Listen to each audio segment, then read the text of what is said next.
Yay! Mario Party is one of Nintendo's longest-running video game series, with over 10 sequential numbered entries to boot, plus whatever the heck these two are considered as. And while each entry into the Party franchise has done its best to add their own spin on the board game formula that's the series' namesake, sometimes you just want a taste of something a little different than what you can get from simply booting up Party mode. Enter Mario Party 3's Duel mode, a mode unique to the last Mario Party on the Nintendo 64, in which two players, or one player and a computer if you're a loser like me, square off in an unorthodox board game battle to assert dominance over the opposing player. Oh, Mr. Sass, how do I win this duel mode that you have been speaking of? Oh, please tell me. I hear you asking, and I'll get to that. Just please calm down. I just want to mention before we start that I'll be going over a ton of Mario Party content on this channel, so if you're interested in reliving or experiencing the crazy amount of content the Mario Party series has to offer, subscribe to my channel so you can stick around for the long haul. Anyway, let's just jump right into it. Mario Party 3's Duel mode begins with both players selecting their character from a list of 8 candidates, which map they'd like to play on, and are graded by the host of the game, the Millennium Star, who decides turn order by flipping himself? Like a coin? Okay. Each player starts with 5 hearts, or 5 stamina as the game calls them, and must either drop their opponent's health all the way down to 0, or, if the 20 turn count is enabled, have the most amount of hearts remaining when the turn count reaches 0. You can lower your opponent's health by finding them on the map, and reminding them that the only time a war crime is punishable is if the other side survives. So that's the video, thank you so much for watching, have a great day. Okay, maybe it's a little more complicated than that, so stick around, and your old pal Sass will help you do the duel real good. There's quite a lot of initial strategy that goes into your game plan from the get-go, all the way down to which character you are playing as each character can bring one specific partner alongside them into the fray. Also, take a shot every time I say partner in this video. You will not survive. I want to go into more depth about partners later on in the video, but I feel like not explaining at least a little bit about them now would rob you of a lot of context, so I'll briefly explain the generic applications of partners now. Like I said before, each character starts with an initial partner, and after turn order is established, you're given the choice of placing your partner in front of or behind you. Placement is very important because you cannot change it without a specific board event or happening space outcome once you've made your decision. Every partner has specific stats that differentiate it from other partners, and every one of them is a certified little guy. Yes, even you, Womp. These stats are as follows. Attack. This represents how much offensive power that partner can deal to the opposing player or their partner if they are the one to initiate a battle. 1 attack power is equivalent to 1 heart of damage. Stamina. This represents how much damage that partner can take before perishing, similar to the hearts that the player characters have. If an attack deals more damage than a partner has stamina, the leftover damage is dealt to the player, similar to piercing damage in Yu-Gi-Oh! And perhaps the most important stat of all is salary. This is how many coins you need to pay that character to remain in your employ. Yes, you literally have to pay your party members to stick around. Payment is made at the beginning of your turn, and if you cannot meet the salary requirement of your entire team, they will abandon you, as all work for pay employees should. It's just like real life. It's just like real life. Generally speaking, the partner that you place in front of you will be for offense, and the one in the back will be used for defense, but that's not always the case. Maps like Backtrack or Blowhard can change which direction the players are facing, meaning that your party can be flipped to be the opposite of its original composition on the fly. It's best not to get too attached to your team composition, since there's a lot of factors that come into play that can affect it greatly. Additionally, most maps have what's known as a reverse space, which requires you to hit a reverse dice block that sends you in the opposite direction to the tune of your dice roll, very similar to the reverse mushroom item in the base game of Mario Party 3. If you happen to encounter your opponent as you're walking backward, the partner that's placed behind you will battle them instead. This, hilariously, means that it's entirely possible to attack your opponent from behind as you pass by them, then reverse backward to attack them again in the same turn.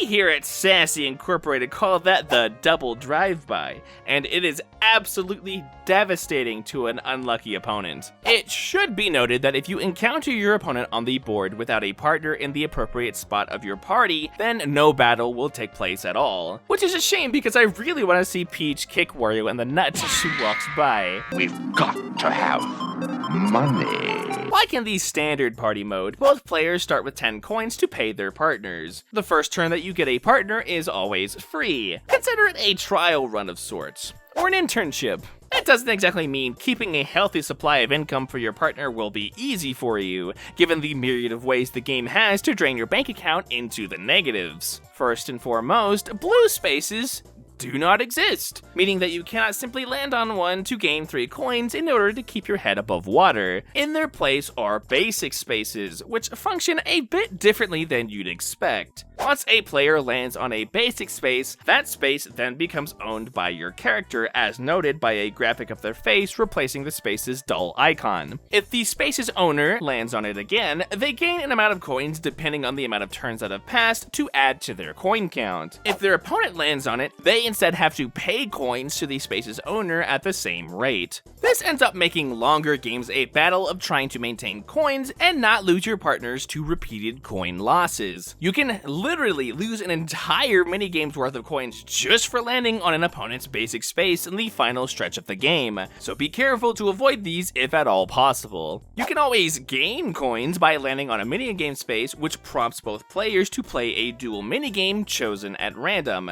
This, of course, means that these coins aren't guaranteed, so I'd recommend having a surface knowledge of the 10 1v1 minigames that Mario Party 3 has to offer to know exactly how much of a chance you have and winning. Or, I mean, you could get end of the line and win by complete accident, I don't know. Yeah, this minigame's fun. I love random chance. The winner receives 10 coins, while the loser gains nothing. You get nothing. On top of that, there's a specific area of each map that is dedicated to the character Belltop, who counts down from 5 every time a player passes by them. Once their countdown reaches 0, the player who did not pass by him to drop the count to 0 is teleported directly to Belltop, and both players engage in a dual minigame for a greater amount of coins, usually 20 to 30 to be exact. I hope you're good at these dual minigames because they're your only source of consistent income outside of 2 other methods.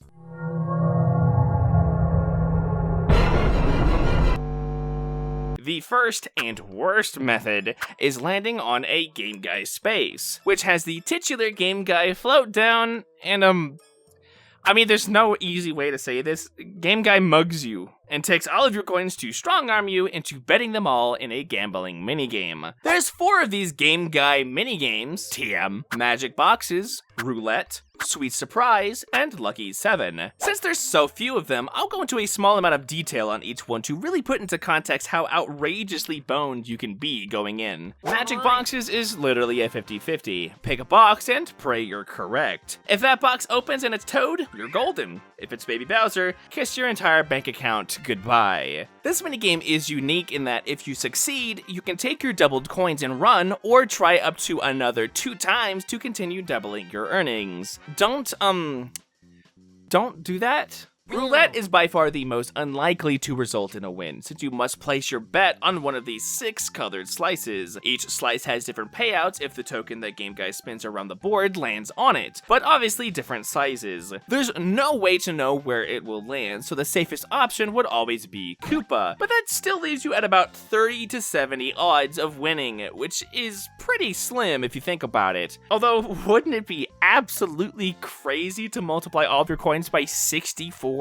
How would you even end up spending that much money? Sweet Surprise is the one that you want to end up on, as it's by far the easiest to win, usually. There are 2 chain chomps strapped to either side of the ring, and they will engage in a cake eating contest. God, I love Mario Party. First one to eat their cake wins. The odds of the 2 chain chomps leans outrageously in favor of the larger chain chomp, asterisk, at some points being a 99.654% chance to win.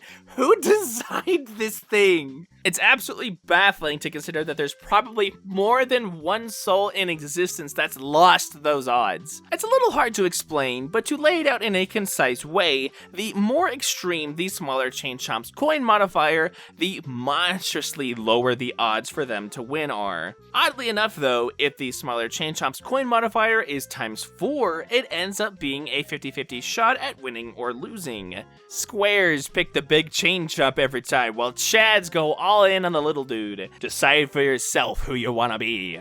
And finally, we have Lucky 7, which is my favorite one out of the bunch. It's a super simple numbers game where you and Game Guy roll 2 blocks, and the person that is higher on the stairs is the victor. If someone overshoots the 7th step, they instantly fail. If you happen to land on the super cool and shiny 7th step, your coins are multiplied by a whopping 10 times instead of 2. This minigame is really lenient, since if you and Game Guy are tied, it's counted as a win for you, which is notably generous coming from the black-hearted Game Guy. You jerk! If Game Guy ends up losing while you still have a move left, he offers you the opportunity to try and roll for the 7th step, which is always a bad idea since overshooting still counts as a loss. Just take the money and your dignity and run. Sorry for the long ramble about the gambling minigames, but I felt it necessary to explain exactly how non-optimal intentionally landing on a Game Guy space is. Also, I hate Game Guy.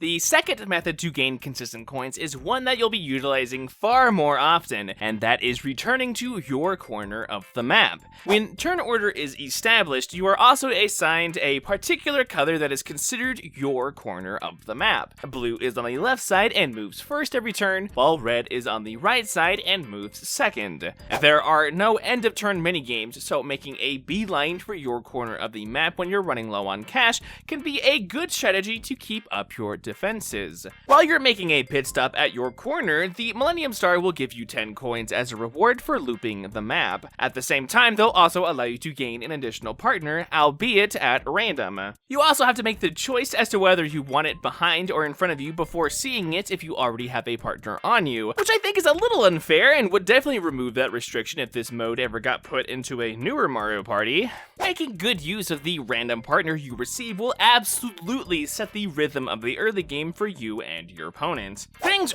really heat up when you return to your corner for the 3rd consecutive time, as the Millennium Star will let you use the Lucky Roulette, which is a much slower form of the standard roulette, and essentially allows you to pick which partner you receive from spinning it, as long as your reflexes are on point. And it's at this point that I'll go in depth on the specific strengths and weaknesses of each of the partners that you can choose from or end up with unintentionally. At the very least, to put into perspective why you would want certain partners over others depending on the situation. The Koopa Troopa boasts a measly 1 attack power, but 2 stamina, and only costs 1 coin a turn to keep around. He doesn't have any special abilities outside of being a cheap, above-average defensive option. You'd think a character this basic has no utility, but honestly, a partner this cheap is a godsend in a lot of situations. Often you'll see the beginning turns of a duel be a race to see who can loop back around to their corner first to pick up a second partner, and certain maps like Backtrack and Mr. Mover can make that exceptionally difficult to do quickly. You don't want to be left defenseless while trying to armor up, so someone that costs basically nothing is a great pick to keep your behind safe and secure. The Koopa is the starting partner of Mario. Goomba is the opposite of Koopa Troopa, having a solid 2 attack power at the cost of a paper-thin defensive 1 stamina, and has a 2 coin salary. Like the Koopa Troopa, Goomba does not have any extra skills to bring to the table outside of being a cheap, above-average offensive option. While not flashy in any regard, slapping Goomba in front of you while your behind is safely defended by a large booty is a good, sustainable team composition that can last a fair amount of turns. There are better offensive options out there, but for 2 attack power, Goomba is surprisingly wonderful at keeping your wallet happy and your opponent wary. He's the starting partner of Luigi because Luigi is cooler than Mario in every way. Toad is by far the least impressive of the partners from a statistical standpoint, having 1 attack, stamina, and salary cost across the board. Hey man, Sometimes you just need a warm body to take or dish out a hit or two. Where Toad specifically shines is in their ability to cancel out the cost of having to pay your opponent if you happen to land on one of their owned basic spaces. You'd be surprised how often you're forced to land on an opponent's space, especially if the turn count is turned to infinite. And being able to negate having to give your opponent 10 coins a turn is unbelievably helpful. Their cheap cost along this ability makes them an unassumingly potent defensive utility character, especially in larger numbers. But we'll get to that a bit later. Toad is the starting partner of Princess Peach, of course. Sniffit does everything Koopa Troopa, Goomba, and Toad wish they could do. Kind of. By flaunting an attack and stamina value of 2 each, while also wielding the bizarre ability to keep its employer's wallet safe by randomly rewarding them with 2 to 4 coins at the beginning of each turn. While this is nice, it's very inconsistent, as sometimes Sniffit can just give you nothing 5 turns in a row. I don't know, man, maybe they just weren't feeling it that turn. Chin up, friend. It happens to the best of us. Sniffit's salary cost of 5 coins is pretty steep, meaning you're gonna want to be aggressive in your approach to make the most of your time with them, which could end up being very brief depending on how poorly you roll. Sniffit is the starting partner of Princess Daisy. Does Daisy even know what a Sniffit is? Were there Sniffits in Sarasaland? Are Sniffits Shy Guys? Why did I loot a Sniffit for the thumbnail? Can I go to jail for this? Boo is a bizarre and highly situational pick for a couple reasons. Their special ability allows them to deal back revenge damage if they are attacked at the same attack strength that they were damaged for. But with an attack power of 2 and a stamina of 1, you'd be more cost efficient placing Boo in front of you rather than behind. Especially since utilizing their revenge attack means that they've been lost in the transaction as well. Although, it's a really good strategy to keep a Boo behind you at all times if your opponent is low on health and have a strong partner in their front row, as them initiating a battle with you would mean that they would lose the game off of it. With a salary cost of 3, it can be a little hard to justify paying that much for possibly ending up breaking even on a defensive exchange, but an endgame Boo can seal your opponent's fate pretty handily. Boo is the starting partner of Yoshi. For some reason, I do not see the correlation between these two. Where is Yukiki at? Add Yukiki, you cowards! Babam is, of course, the starting partner of Wario. I bring this up early because the fact that Babam is a starting partner at all is one of its worst qualities. If you've ever heard of the term true damage in games like Smite, Babam is the closest thing to that in Mario Party 3. With absolutely rock bottom stats of 1 attack and 1 stamina, as well as 3 salary, you're left wondering what could justify such a below average partner. But the secret lies in its ability to completely ignore any defensive partner that it encounters to specifically target the player hiding behind them, guaranteeing that your encounter with your opponent will result in them sustaining lasting damage. Unless, of course, they just hit a happening space and get all their health back, but you can't control that! This means that little endgame Boo trick can be countered by arming yourself with a Babam, which completely ignores the Boo in question. The fact that you begin with Babam at all as Wario means that you miss out on being able to build your team up in the early game, as you're gonna want that Babam gone so you're not paying 3 coins a turn for a single-use ally. Oh yeah, that's right. The Babam is lost upon it being used, so you better make it count. What a weird partner. Whomp is a lot like the Pokemon Aggron, wielding the highest possible defense in the game, but being almost completely useless in spite of it. Despite having a whopping 4 stamina, it's completely impractical in a fight, having literally 0 offensive capabilities whatsoever. I don't know, man, they seem pretty dangerous in Super Mario 64, but in this game they just suck donkey butt. While this makes it the penultimate defensive choice in the game, a great many options exist to invalidate Whomp completely, making you wonder why you're paying this dude 3 coins a turn to sit there and do basically nothing. Babam can attack over it, a partner that we'll be talking about in a bit can attack through it, and it still leaves your front line undefended. And what, are you gonna have 2 Whomps? Yeah, that sounds like an absolutely terrible idea. It's also really bad at being flexible, so anytime your team composition gets switched around, you're left dead in the water as the guy leading the charge literally can't get it up no matter how amped you get him. Donkey Kong starts with Whomp as his partner, but should you even bother starting with Donkey Kong? That is the question, and the answer is probably not. I did all of the work for you. You're welcome. Piranha Plant is probably the best starting partner in the game, locked and loaded with a staggering 3 attack power. Despite its stamina being pitifully low at only 1 point, that's hard to complain about when you can literally spawn extra dice blocks to continue your turn with this monster. Yes, just like Sniffit, possibly giving you 2 to 4 coins every turn, Piranha Plant has the ability of creating an extra dice block for you to continue your turn. Although these dice blocks can only ever result in a 1, 2, or 3, that still changes your effective range every turn from 1 to 10 to 1 to 13. And with how small a lot of dual mode maps are, Piranha Plant offers the most aggressive utility alongside the most aggressive attack power, being able to take out an undefended opponent in only 2 encounters. There will be games where you simply two-shot an opponent in the first turns of the game that foolishly thought that their partner would be better off in the front row. This does come with the hefty downside of paying 5 coins a turn for their salary, but that's a small price to pay for what basically amounts to walking around with the Child of Kos or Sephiroth in your front row. If you want to start with this bad boy, pick Waluigi and enjoy collecting the salt from your opponent. Just know I'll respect you a lot less. From here on out, the only ways to receive these last 4 partners is by spinning them on the partner and roulette wheel. Thwomp is a bizarre and almost completely useless partner with stats that really boggle the mind. Like Womp, they cannot damage the enemy player at all, but that doesn't mean that they do not have offensive capabilities. Instead of having attack power, Thwomp simply instantly defeats any partner it battles, as long as you're the one initiating the encounter. This comes with the frankly outrageous cost of 4 coins every turn. I don't even know where to begin on why this partner is the worst thing in the game. The salary is far too steep for the utility it provides, and it only works if there's a partner you, for some reason, are unable to defeat. And say you even pull off the whole one-shotting your opponent's partner thing. Congratulations!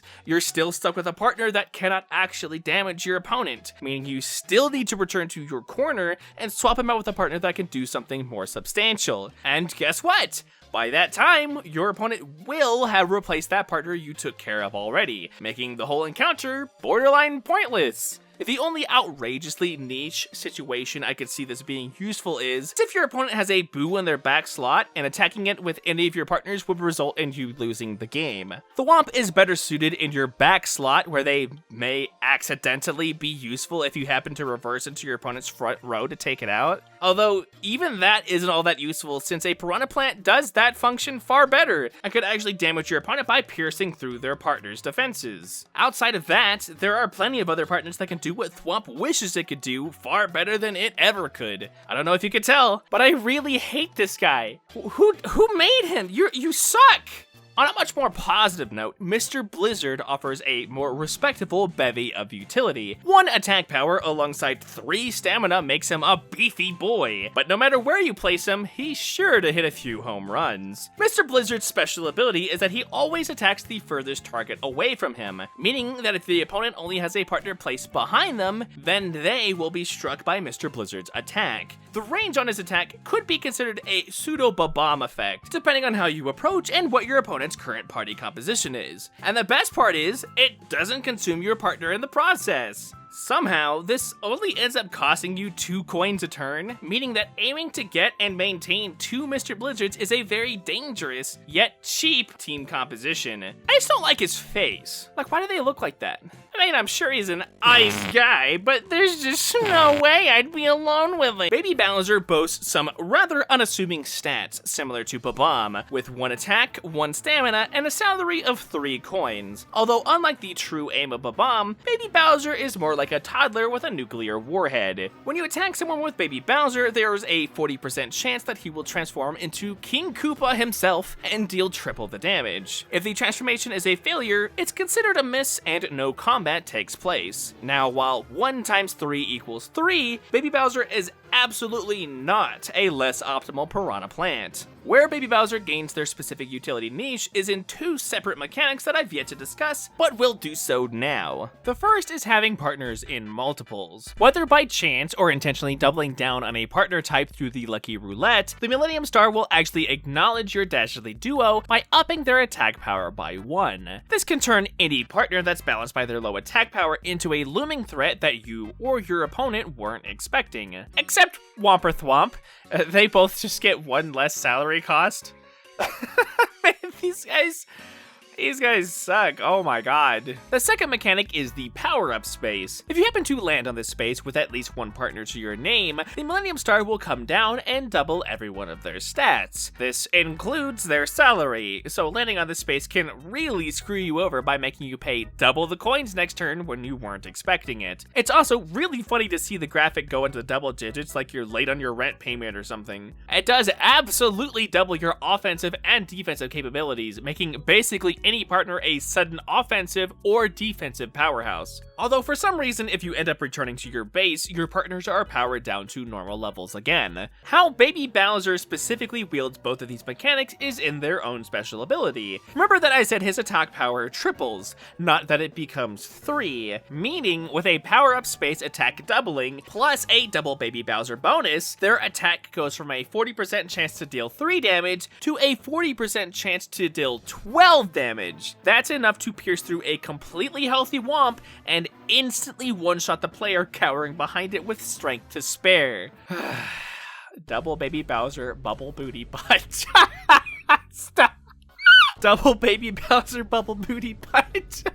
Obviously, this is outrageously high rolly and requires unbelievably tedious amounts of setup, and that is the end of the sentence. Consider it like drawing all 5 pieces of Exodia. You could have won 6 ways from Sunday against the people it works on, but honestly, there's no kill quite like Overkill. And finally, we have Chain Chomp. You'd think a creature like a Chain Chomp would have more than 1 attack power, but what you trade in big numbers, you make up for in completely decimating your opponent's team. Chain Chomp's special ability is that it attacks every member of your opponent's party, meaning the damage that it can do is based on your opponent's current team composition and how many members that it includes. With 2 stamina, it can take 1 minor hit before perishing, which funnily enough is a minor check to your opponent's own Chain Chomp, since it'll take 2 passes for yours to fully go down, and vice versa. In some fringe cases, it's ideal to get 2 Chain Chomps for a +1 attack bonus, though this is made a little difficult by its absolutely insane salary cost of 6 coins each. Having 2 Chain Chomps on your team costs more than you can reasonably afford, even if you win a duel minigame every single turn. This basically makes landing on a power-up space a death sentence, unless you won it big on a Game Guy minigame beforehand. Chain Chomp is by no means a catch-all solution, but it does seemingly outclass Bomb by being able to pierce defenses without having to lose your partner in the process. But it does still take damage from a Boo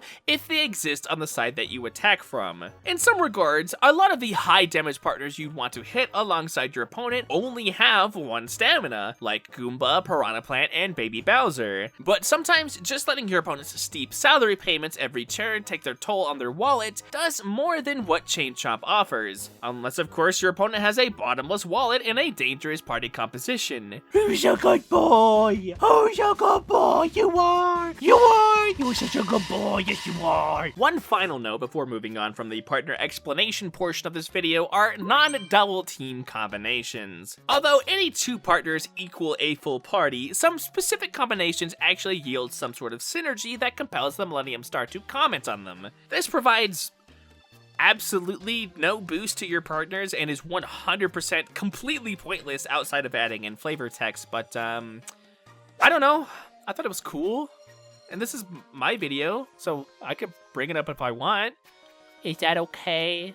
These combinations are Toad and Koopa that make an economical pair due to them being so cheap, Thwomp and Whomp that make an earth-shattering combo due to them being so heavy, Mr. Blizzard and Sniffet that make a long-range pair due to both partners attacking from afar, Mr. Blizzard and Boo that make a chilling combination because ghosts are spooky, and Bomb and Chain Chomp that make a dangerous duo. Probably because you'd have to be a psychopath to use these 2 together for any reason, or something. Now let's talk about maps, since what you're capable of doing is usually contingent on the area surrounding you as much as the partners you can bring into it. There are 6 maps that Mario Party 3 offers for its duel mode, and they are as follows: Gate Guy, Arrowhead, Pipe Squeak, Blowhard, Mr. Mover, and Backtrack. Gate Guy is by far the most basic in concept, as there are 2 gates that section off a middle of the map that functions as a shortcut of sorts. In order to pass through, the turn player must pay Gate Guy 5 coins. In a standard party mode board, this would be fairly mundane, but in a mode where 5 coins is often hard to come by and could spell the death of your current team composition, it's a tough call whether you want to take the gamble. This corridor also serves as an unconventional meeting place for you and your opponent, as if you both enter from your respective sides, you will face each other head on and will do battle with both of your front-facing partners. This corridor is also where the only power-up space on the map is located, as well as Belltop. If you're teleported to Belltop by your opponent, you actually get to choose which direction you want to go after the minigame has concluded, meaning that you're primed to attack your opponent or run back to your corner of the map, depending on your situation. This map is also tied for the most reverse spaces out of all of the dual mode maps in the game, alongside Pipe Squeak, making the outer area actually very dangerous to traverse if you don't have a partner in front of you, as it's entirely possible to travel the entire boundary in one turn as long as you keep hitting reverse spaces. This is also one of the 2 maps you're most likely to pull off the double drive-by, as I call it, where you attack your opponent from behind, pass by them,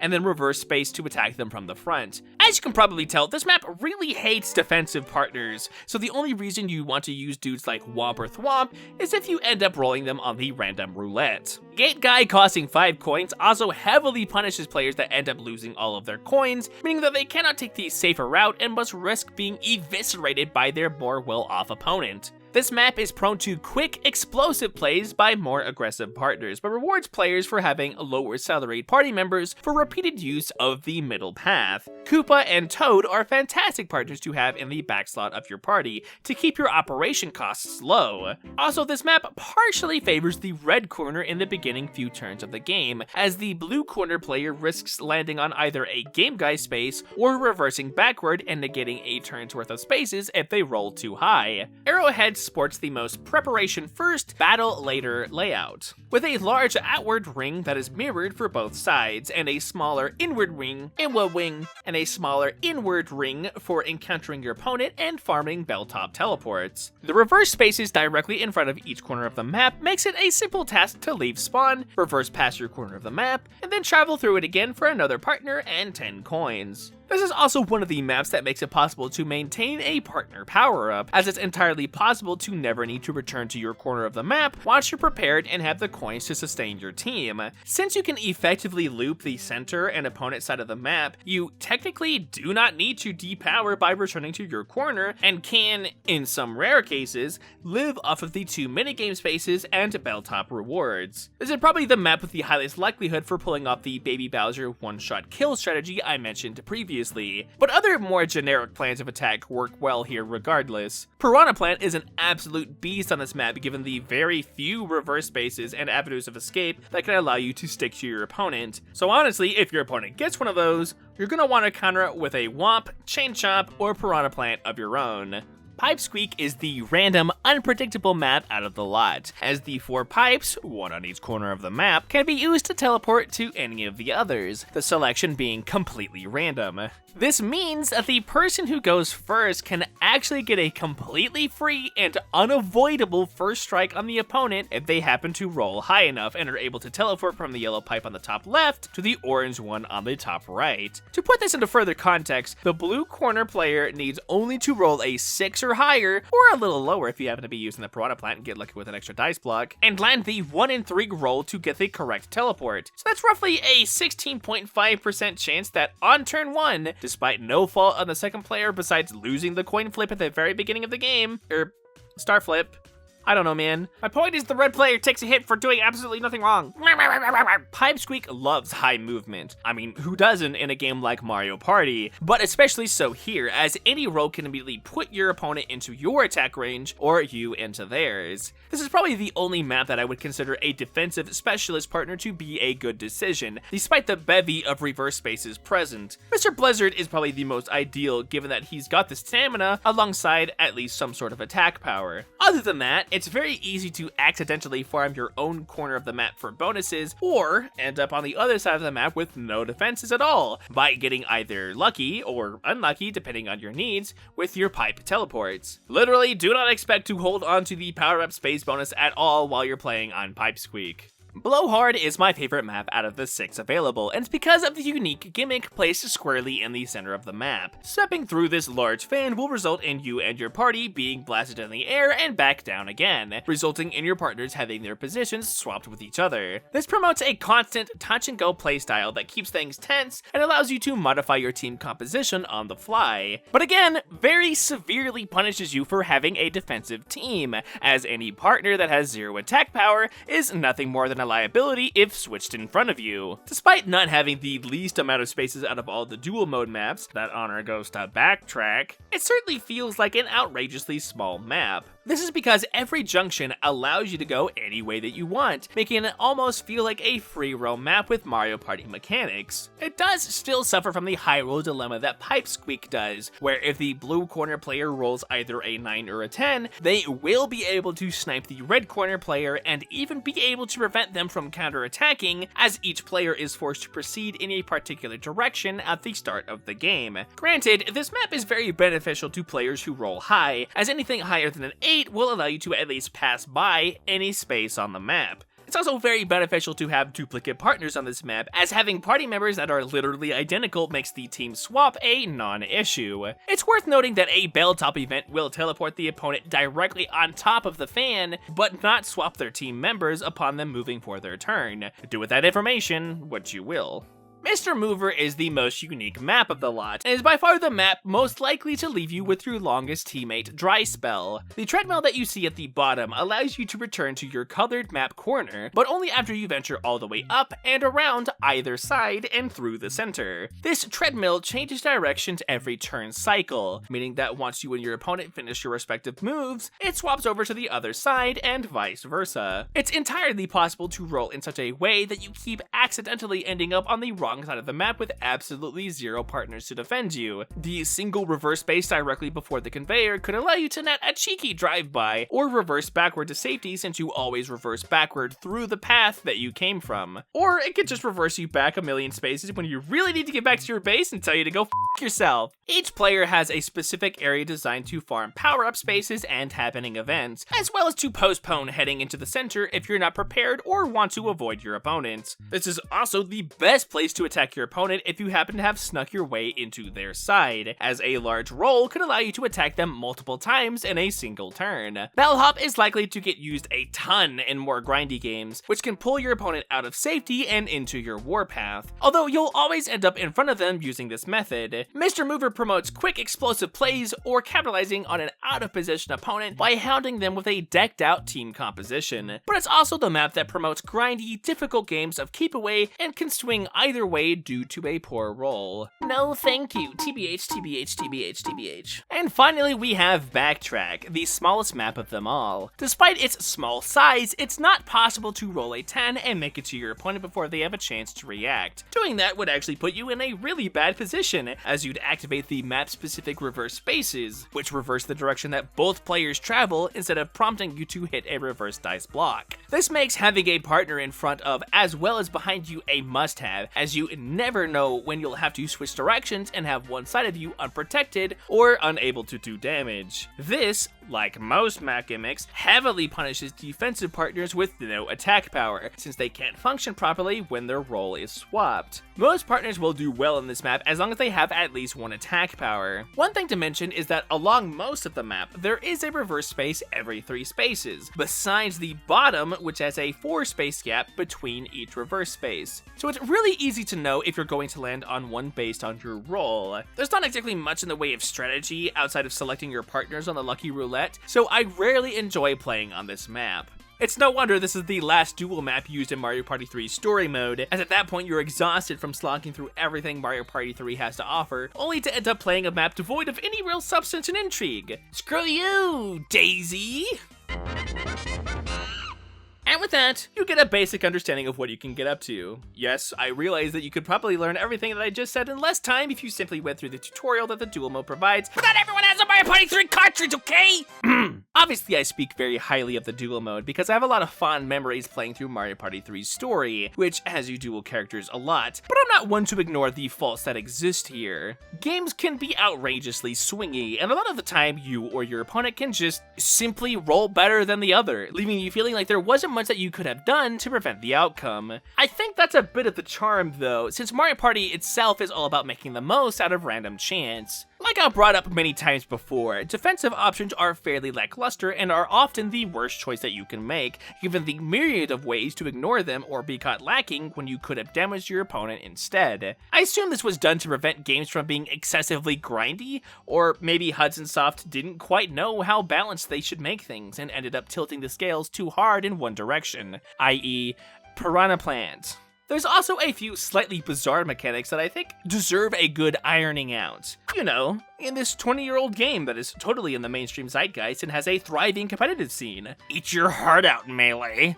A lot of the mechanical problems that I have are related to the player corners specifically, since although there's a ton of positives for entering your corner of the map, it's not without its downsides. For starters, if you already have at least one partner in your party, you are forced to choose the placement of your next partner before you even see what it is. So, let's say you have a Koopa behind you and a Toad in front of you. Obviously the Koopa is doing a fine job guarding your backside, so you dismiss the Toad since you probably want to roll for a better offensive partner. You take the random partner lottery and yay!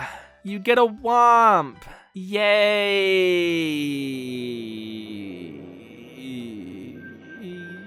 If you had taken the role before having to choose which position in your team that they were going to go in, the Womp could have taken a more useful spot behind you instead of being completely dead weight. I mean, what if you didn't even want the partner in the first place? What if you're completely satisfied with your current team composition? Well, Duel mode says, screw that! Take a partner anyway! So, if you happen to have a killer team composition, you'd better avoid your base at all costs, because you're swapping out one of them, whether you like it or not.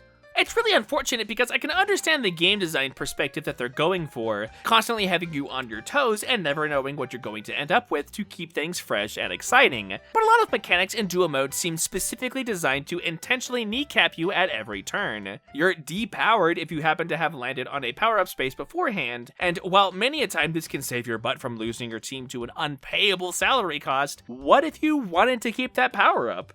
A lot of these gripes could be fixed by the game simply asking if you wanted to roll for a new partner or not, or keep your current power-up. I'd even go so far as to say that besides gaining 10 coins for passing through your base, you'd be able to choose a single option that would affect your team, like swapping their positions, rolling for a new partner, and choosing whether you want to keep them, or depowering your team, or even powering up your team. It'd make entering your base feel less formulaic and add a bit more strategy as you consider what you'd need from your next base visit. And on the topic of choice, the Lucky Roulette. While I find the ability to stare at a roulette and press the A button within like a 10-frame window to get the partner that I want to be really cool and validating, I do always really feel bad playing against people that don't have as highly tuned reflexes as I do. I feel like this alienates an entire group of players from one of the most vital and powerful mechanics of the mode, and am 100% okay with this being swapped out with you literally just being able to choose which partner that you want. It would basically turn the Lucky Roulette into an item store from party mode, which would mean most people would either choose Piranha Plant or whatever duplicate that they so desire. And while that may seem pretty boring, that's actually the strategy that the computer players use when you're playing against them. I recorded hours upon hours of footage for this video, and every time that a computer got the Lucky Roulette, they usually just chose to give themselves 2 of any partner so that they got the duplicate partner bonus, even if there was 2 Womps. Why would you want 2 Womps? Are you dumb? Also, I have like So many ideas on partners that could be added if this mode ever got put into like a Mario Party Superstars DLC or whatever the next Mario Party is. Gosh, the possibilities are literally almost endless. And I could go into a crazy amount of detail for a great many of them, since I feel like there's so much untapped potential for this mode. But that'd have to be for its own standalone video, since I've already rambled about just the basics for over half an hour? Holy cow, I've literally been talking for that long? Still, despite my gripes with it, I still greatly enjoy a quick match or two in Mario Party 3's Duel mode. Any aspiring partiers curious about what older Mario Parties have to offer can find a lot of novelty with this mode, since it was one of the first of its kind and hasn't been directly modernized since its debut almost 20 years ago. There have been other unique modes in other Mario Parties that had their own unique spin on base mechanics, and I for sure will be discussing those in the future, so make sure to subscribe so you don't miss out on any future videos that I end up making. This video was helped in part by my lovely patrons ATK4May, Gideon King, and Chris Schmidt. A huge thank you to you for supporting me and my work. If you'd like to support me in order for me to be able to make more content faster, head on over to my Patreon and throw me some dosh in the tip jar. I would be super mega ultra zord grateful. Yay! I love you! Y'all have a great one, and I'll see you next time.